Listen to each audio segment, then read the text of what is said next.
So, welcome to my talk, Think Small.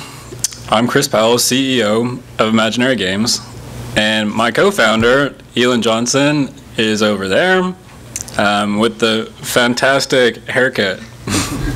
I'm not really sure that she knew that Casual Connect wasn't E3 or Comic-Con, but we appreciate the dressing up. Thank you.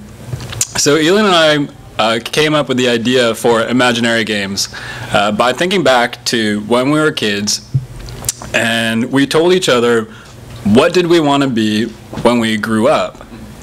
So Elin had always wanted to be a painter, and I wanted to be a designer, but in fact it was actually probably closer to inventor when I was like 6 years old, but designer is close enough.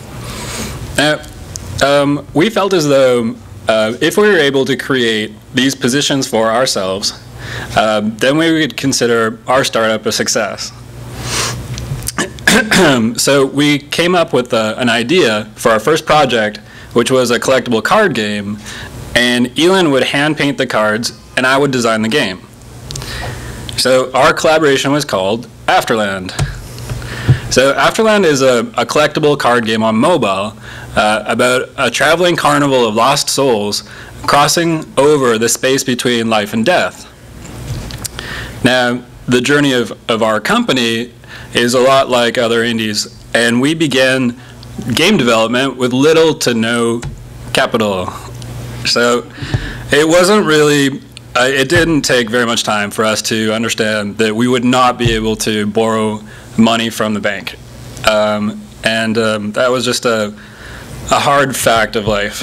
So we were fortunate to find initial funding from a business incubator called Execution Labs and a research grant from the government. So the research grant was great. It allowed us to make a technology that was the back end of the Afterland game that we call Social Fabric. So Social Fabric gives Afterland some great features, such as cross-platform user accounts and persistent player data that scales, and some great social features like player-to-player messaging. So now with this technology, like, we're going to use it in the game, but we also hope to offer it as a plugin in the Unity Asset Store for other developers to use. Our next step, we launched a Kickstarter campaign, and we earned $36,000. And so that was fantastic.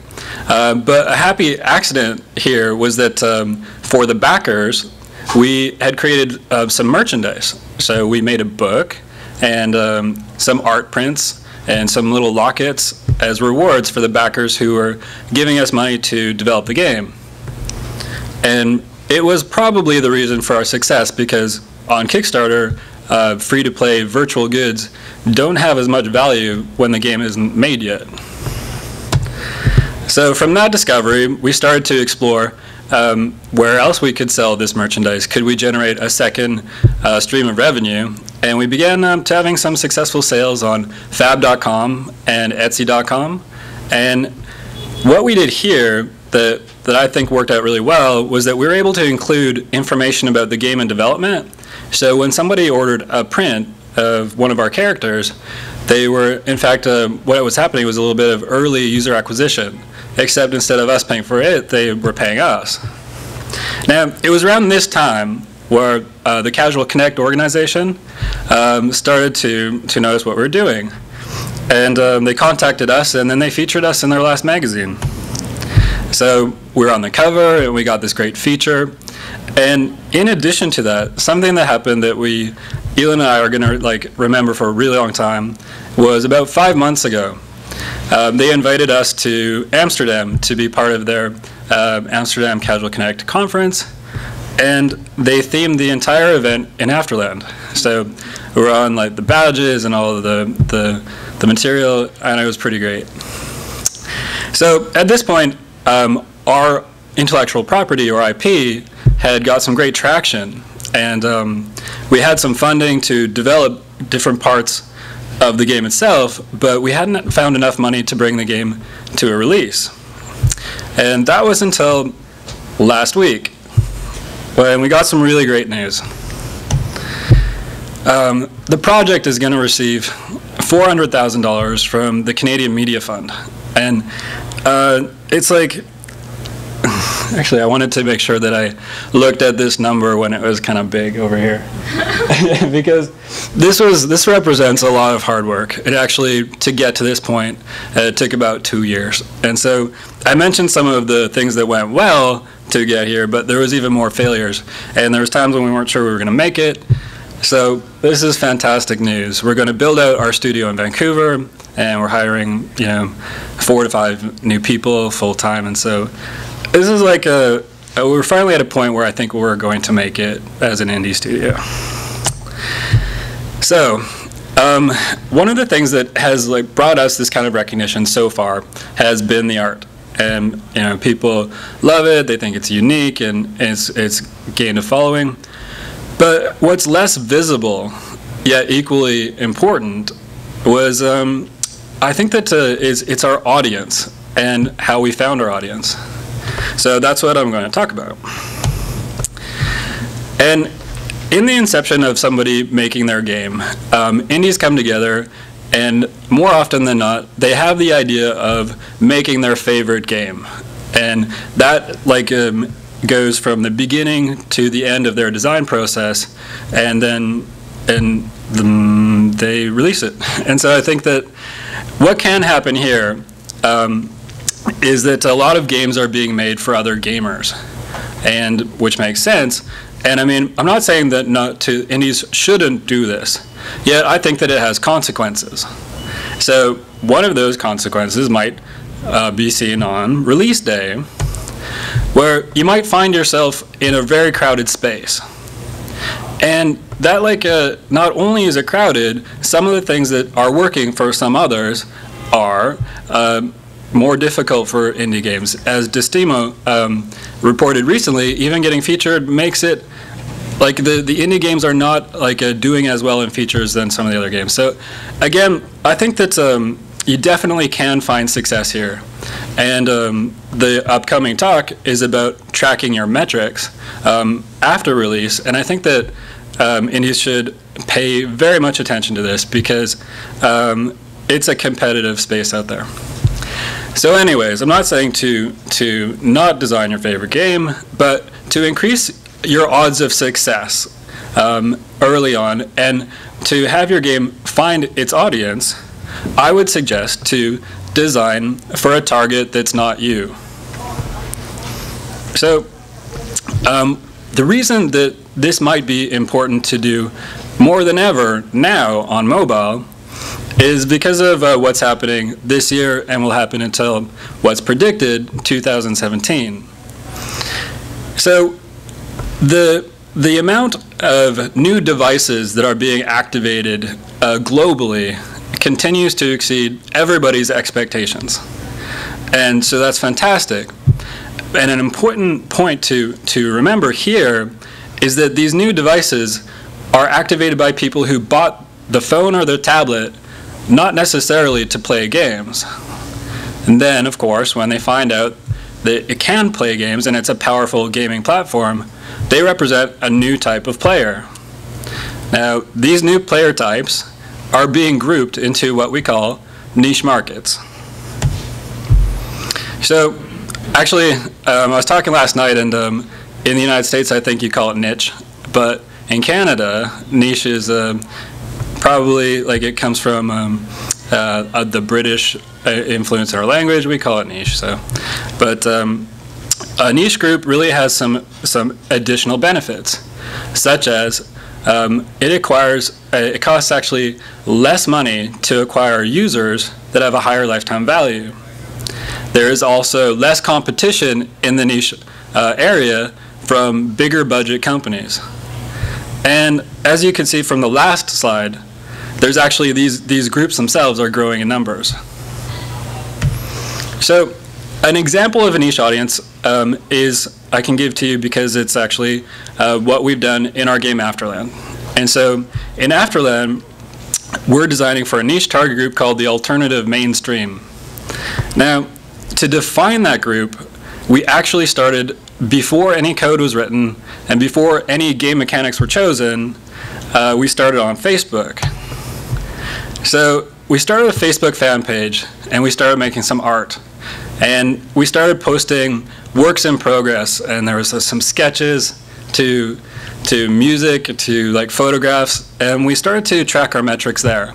We looked at the gender, the age, and the country of the people who were pressing the like button and interacting.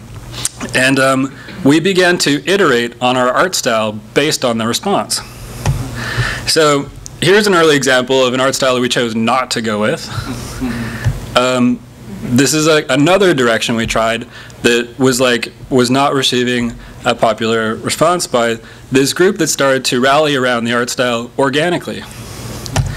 Now here's a look and feel that we did decide to land on, and this is actually a recent post, and it's fantastic. It has over 700 likes, over 130 shares, and it's we felt after a time that we found our audience.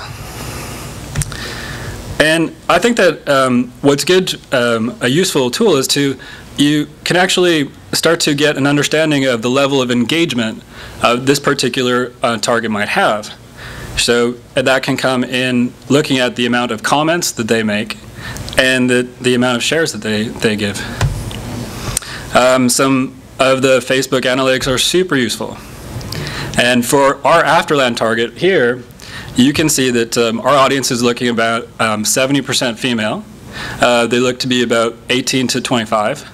And some surprises that we never would have guessed would be that the most popular country that likes our style is Brazil. And so I think that even what's not showing here is useful as well. Because our card game has been, in our minds, something that we would put out to Asian audiences in Japan and China and Korea. Because traditionally, card games on mobile are doing really well there. But there's been no interest whatsoever in our art style by the Asian community. And so I think that this could actually save time later on when you're starting to put money into user acquisition. So from this Facebook data as a base, we started to define our group even further as a subculture. And then we drilled down even further to pull out the groups emo and goth. So emo being emotional hardcore, goth being gothic. And so by getting to this point, we didn't stop here. We wanted to make sure that we knew how these groups wanted to feel. So it's important, our understanding of this group is that they felt it was important to position themselves outside of mainstream culture, or alternative to the mainstream. And they did this without saying a word. They did it with their fashion, or the art that they chose, or the music that they listened to is what defined them. Now, in this group, being the first to bring new content, new music, new art to the group, as long as it fit within their style guidelines, gave them the feeling of being authentic and accepted by the group. So that felt good. This is what they wanted. Now, for us, this became the basis of our game design. Now, when shopping our game around, we've been looking for investment for about a year. And the first question that we were asked is that, yeah, that's great. So you have a niche target group, but how big is it? Is it going to earn money? Is it going to be big enough to support your free-to-play service? And I mean, a lot of money can be spent on marketing companies and who will look at census data, and it can be a long, drawn-out, complicated process that we can't afford, or probably most indies can't afford. So we have a small trick that we use to test some quick assumptions that I'm going to show you. Also on Facebook. So on Facebook, you can create an ad. And I mean, maybe you're familiar with this or not, I'm not sure. But for us, we would create an ad, and we didn't actually go through and pay for it because we didn't have the money.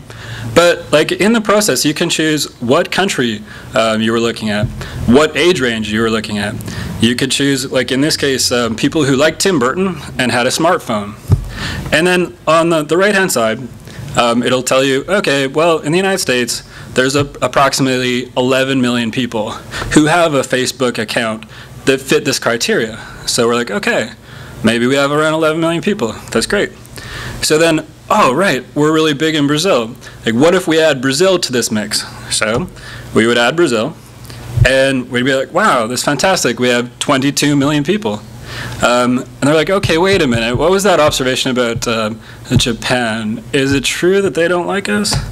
So we add Japan, and we have 22 million people again. So there was actually, I don't think that we're going to spend a lot of time launching and localizing in Japan right now.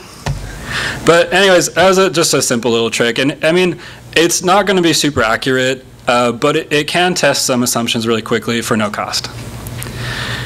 Now, we have this great space in the Idea Showcase at this event where Elin is live painting Afterland characters. And I didn't get into the game design or the design response to our target, but if you come to the booth, we can show you our demo and we can talk to you about the design. Also, we have a draw. If you fill out what you wanted to be when you grew up and enter it into our draw, you can win one of 3 limited edition signed art prints by Elin. All right, well, that's it. Thank you very much.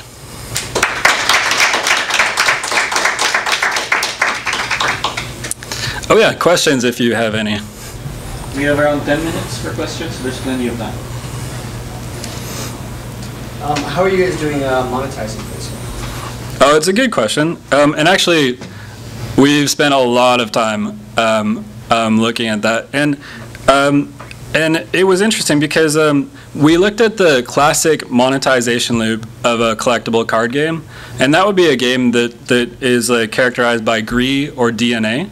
And it could be like Blood Brothers, Rage of Bahamut, that sort of thing. And so they have this really successful monetization loop. But so we took that as a base. And like, I mean, if I was to outline it just really quickly, I mean, you have a player versus environment grind. Then you have an asynchronous PvP.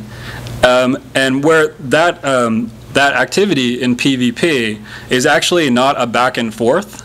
So there's not a lot of strategy there. But it's a showing of all of your cards to each other and determining a result. So a lot of money is spent monetized by building up your deck and getting some rare cards in the PvE and then improving their strength, and then the show off in PvP. Card packs, of course, in Magic the Gathering, is pretty much the foundation of spending either in-game or premium currency on different card packs that you add to your deck, that you improve, and it goes in a loop. But I think that one distinction I wanted to make is that what drives the monetization in card games is a couple of different things. One is the live events. DNA in Vancouver actually told me that over 80% of their revenue is from live events. Really? Yeah. And so, I mean, there's no question that we're going to have live events. I mean, so that's going to be an important part. But I also wanted to say that, the feeling again that I was mentioning is that in the card games that originated from Japan, the feeling people get is a dominating gameplay. So you you want to dominate your opponent and win to the point of humiliating them. And so it's just the female testers that we've played with, they don't like that. So we've needed to refine that model a little bit. So we've taken away the activity of paying and paying and paying to win. And so, in the design response, we've altered that part of that loop. Sorry, that's sort of a bit of a long answer, but I guess we have some time. Yeah.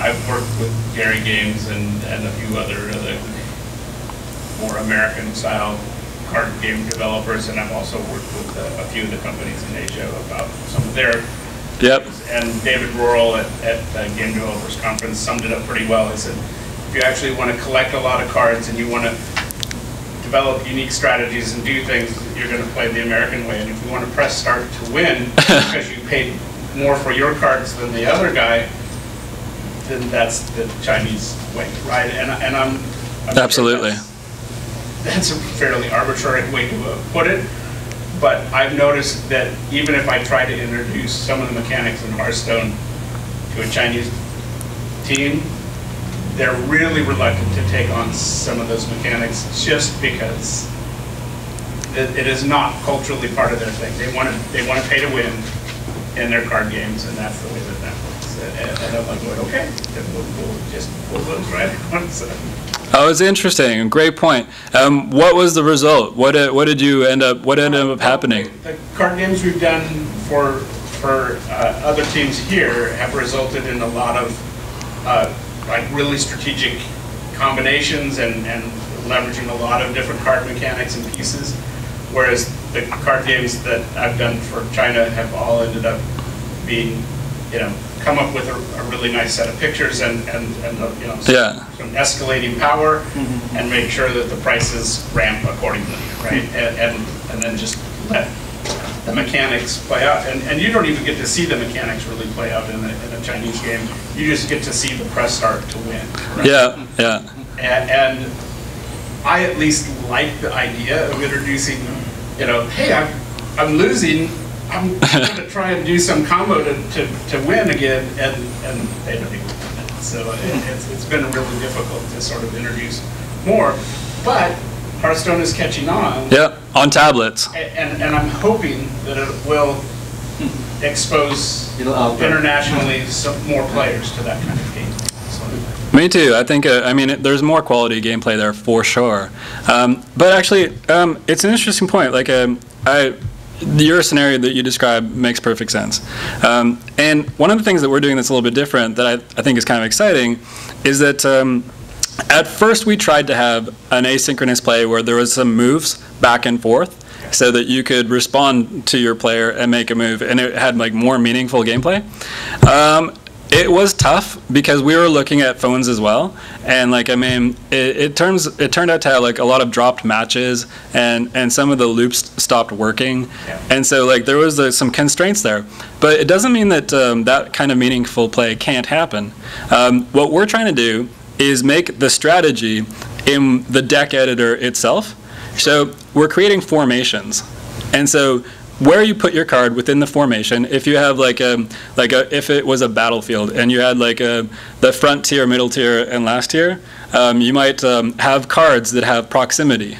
So a card that was effective in the front goes in the front, and that sort of thing. And cards can also affect each other where they are on this grid. And so there can be a lot of strategy there, because when you get a new card with a new ability, it can be in this grid, and it can change how you arrange them a little bit. So there's a lot more deck building. It's all the strategies in the deck building, yet the actual interaction between players is still the button press, right, where you see your formation face off against the formation of your opponent, and you get to see what happens. And so that's an automated process that will not break the game loop. Yet, you can potentially, we haven't proved that it's going to be successful yet, but I do think that there's room, even on phones, to put in layers of strategy, but keep the loops. It was very interesting for some of the Chinese publishers that I showed this to. I showed them Mafia Wars. Yep. The classic Mafia Wars, and I said, all that you've done is take Mafia Wars and introduce a card mechanic to it. And they hadn't even realized that, really. What they thought was that they were duplicating Magic the Gathering, and what they were really doing was duplicating. But I encourage, I'm looking forward to your game. Oh, thank you, yeah, and thanks everyone. Is there any more questions? Oh, yes. Considering the nature of your niche market, have you, and obviously since it's such an art asset-heavy game, yep, have you considered merchandising and soundtracks with God artists as a possible additional source of revenue for the game? Both of those things are exciting to us.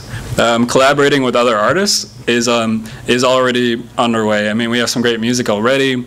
Even last night we talked to sort of a dark kind of gothic band, and that kind of collaboration is great. We're looking to collaborate with writers as well, because our audience wants to know the stories of these characters. And so that's great, but merchandise is even more exciting because we've had some validation that it works, right? Like, I mean, if you go to, our audience in particular goes to Comic-Con, and they shop at places like Forbidden Planet, and they really like to collect tangible merchandise. In each one of those stores, there's always like this little back corner with Nightmare Before Christmas paraphernalia, and that's like from 20 years ago.